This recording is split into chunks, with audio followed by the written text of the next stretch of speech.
Hi guys, it's Duff McKagan. I'm doing the fan question thing here again, and I have not previewed the fan questions, so I might pass on some of them. I don't know, but I'll say your name, and then I'll say I passed on your question.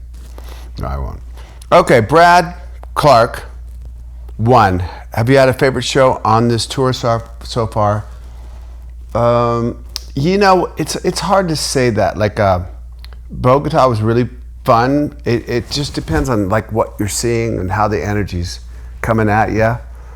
There's a lot of energy out there in the crowd, and it's a lot to take in. So, and they're all kind of particular to the region. Costa Rica is different, and El Salvador was cool because I'd never been there before as well. But Bogota had a lot of great energy the other night. So, but we've just kind of started. Thanks, Brad. Liza asks, how was the final Sabbath show? What were the highlights? How did you prepare for it? Well, okay, Liza, how did I prepare? I played those songs over and over and over and over again on my bass guitar, even before we left on our tour and during our tour, and played a lot with Isaac, like in our room, like kind of fake. He was playing fake drums and I'd play the bass, and then the band rehearsed, and that kind of preparation was on 10. And I mean, how was the show? It was super intense. It was like everybody we knew, including like roadies from back in the 80s, hadn't seen since 1987. It was like a homecoming, and it was super heavy watching Ozzy sing, and it was super sweet, like seeing everybody in that stadium sing every word to not only the Ozzy set, but the Sabbath set. And he was home, that was home. They were home. That's Sabbath's home. So, yeah, it was super cool, and thanks for the question. Leon Zandman asked, what's the story behind the bass you played during Slither? I guess it's a Fender Frank. I don't know if it's a signature bass, Frank Bellow signature bass. No, it's just an Aerodyne, Fender Aerodyne I got back during Velvet Revolver. Slither's in a drop D tuning. It was a bass that had a, the drop D thing on the headstock, and that was my only drop D bass. That was the only song I played in drop D, and I just kind of kept that bass going. It sounds great on Slither. I played that bass, I believe, on the recording of Slither. So it's just my Slither bass, and that's it. Thanks. It looks great. It does look great. Rose.Dowling, she asked, do you have a favorite key to play in? That's a great question.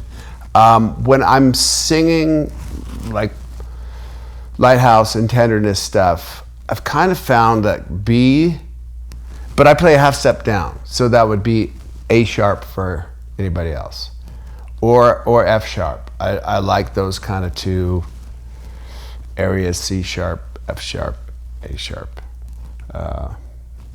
For me, that's B, G, and D, because I'm a half step down.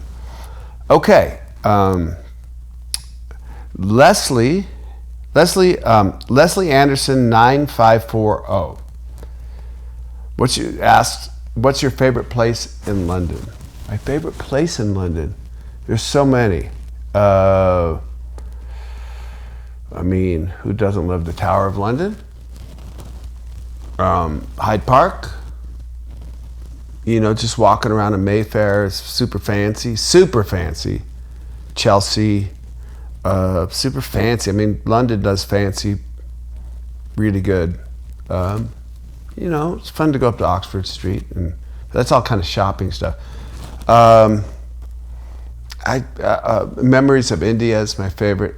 Kensington's my favorite Indian place, and I've got so many. It's too many. London's got too many cool places for me to even mention. Leon Zandeman says, what's the story behind your Kingsbury brand. Kingsbury Buyers Club Society International Limited, which I love that name, by the way, and your Kingsbury studio. Okay. Without giving away too much, well, I guess it's okay. The building, I bought a building that's my studio.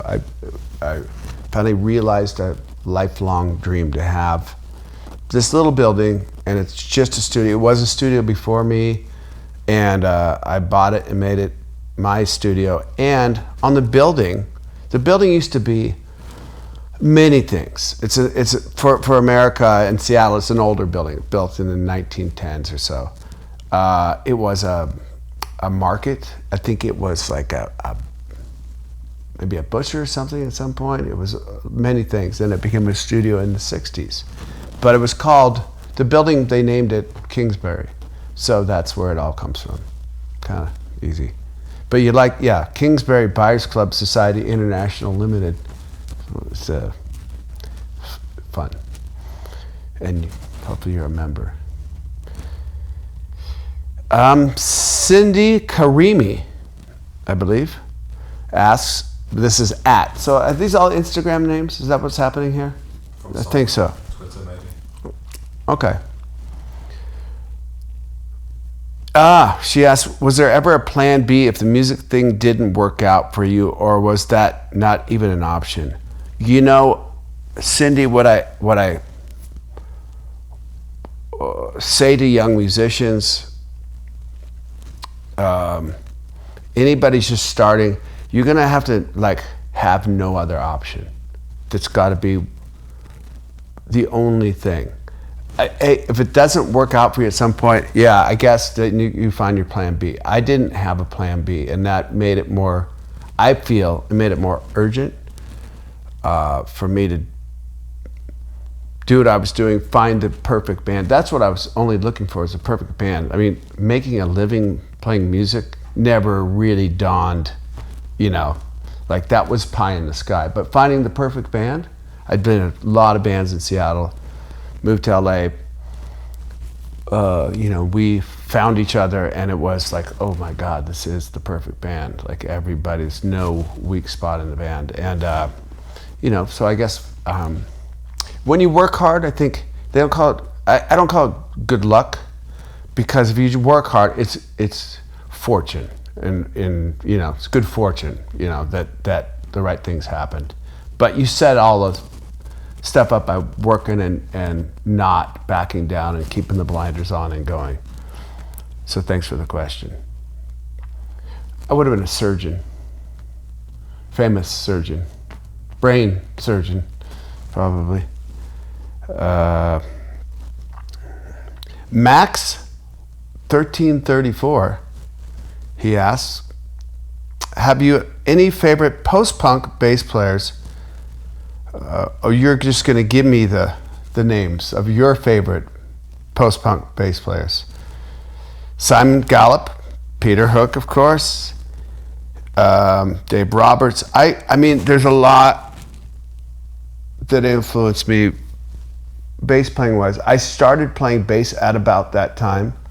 So it's not only like the likes of Magazine and Killing Joke that I was listening to bass-wise, and Paul Simonon, but also Lemmy, which wasn't post-punk, but he was, Motorhead was kind of, broke through all those things. And if you wanted to be a bass player, who's better to listen to or have that same sort of drive and attitude than Lemmy or Paul Simonon. But post-punk stuff did a lot. Like Magazine, that first record, the chorus on their bass is what influenced me having chorus on my bass. So there's that. We're gonna say at nella.f.r.y. Are you thinking about getting back into heavier punk influenced music for your solo career? Why? Yes, no. It might heavier.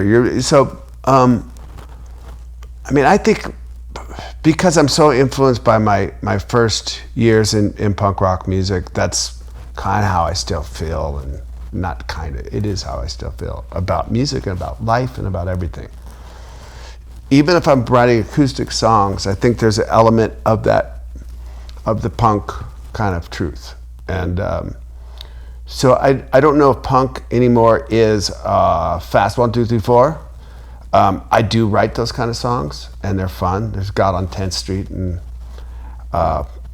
plenty of songs. But I don't know if I'd just break up and try to make a punk record. But who knows? That guitar right there that's sitting there always just tells me what it wants to do every time I pick it up. So we don't know. Jeffrey Campbell asks, when and why did you start picking by the neck?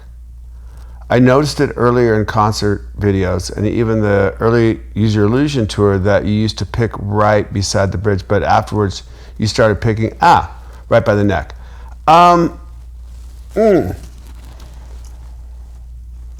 Yeah, I don't know. It's I've noticed that too.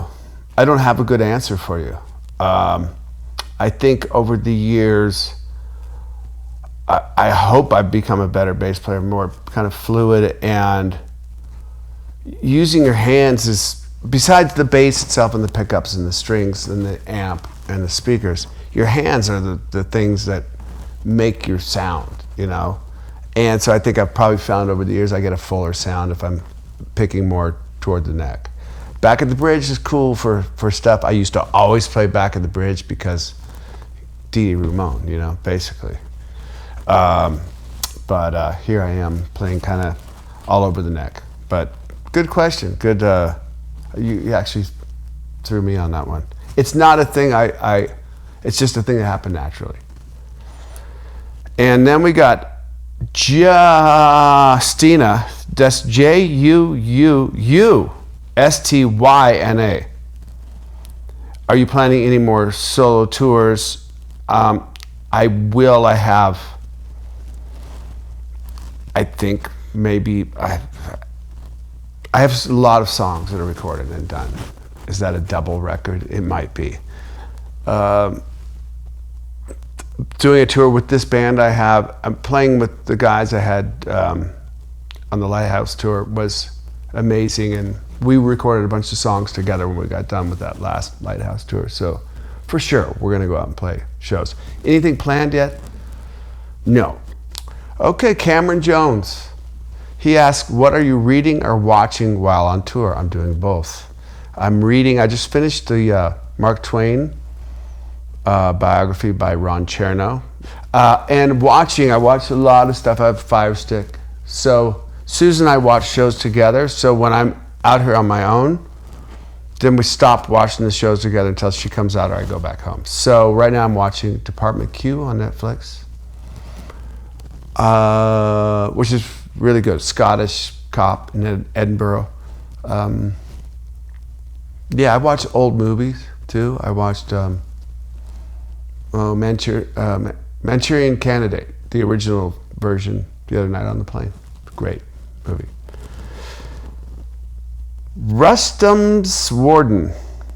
He's from Bombay, he says. How was your visit? Was there anything memorable that happened? Right, so we played Bombay, or Mumbai. I don't know what, I guess he's calling it Bombay. He's from there, so we're going to call it Bombay now. Which means, in Portuguese, good bay, I will have you know. I really loved my visit to there. I'm going to say Bombay. I did a tour of the city with a tour guide, went to Gandhi's house, went to the Victoria Station, went to the Gates of India, ate a lot of really wonderful food in that town. People were super gracious and nice. Playing the show there, playing India for the first time for me was super cool.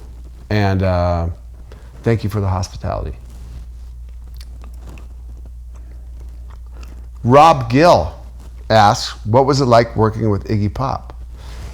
Well, I've done it a couple times now. I'm fortunate enough to say in my lifetime he is a hero, and he is a badass. He's the real deal, and you get in a room with Iggy, you better be prepared. And getting to write some music for him on this latest record was super fun. We got to play some shows with him, me and Chad and Watt and Jamie from the Kills and Matt from the Rolling Stones. Really killer band. Playing with Iggy is, yeah. When you get into rehearsal, you better know your shit.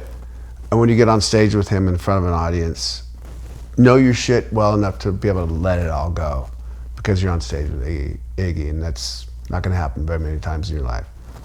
So that's that. Charcinske, Charcinske, asked, and I kind of answered this before in an earlier question, how has punk rock evolved for you over the years, both in your music and as a life philosophy? I kind of answered that question about me writing new punk rock music and stuff. Punk is a way of life for me. It's not a certain sound. It's not the Germs necessarily. It's not the Ramones necessarily. It's not the Pistols. It's a way of telling the truth. It's an attitude of being truthful through music and honest. And that can be on an acoustic guitar. It can be anything. Johnny Cash to me is punk rock, and so is Prince in a lot of ways, So my philosophy about punk rock and as a way of life has not probably altered at all since I was discovered what it was all about when I was like 14. And I think that kind of keeps, I still think very young. Maybe everybody my age does think very young, but it's all about getting out there and being 110% and, being honest about the music you put out and you put forward and record and write and play with other people. So, yeah, I'm still there. Emvado, EMVADO asks, do you still have the Black Fender Jazz Special that has the sticker that says "No Fear"? You played this bass on the usual. I know the bass you're talking about. I do not. I think I gave that bass for a charity back in like 2001 or 2002, and it's somewhere. I've seen a picture of it. So no, I don't. Thank you guys for the questions. I hope I answered some of your questions to your content. I'm here in Medellin, Colombia today, and it's nice to have a connection with you guys and know what you guys are curious about as far as my career or whatever. So cool, thank you guys. See you next time.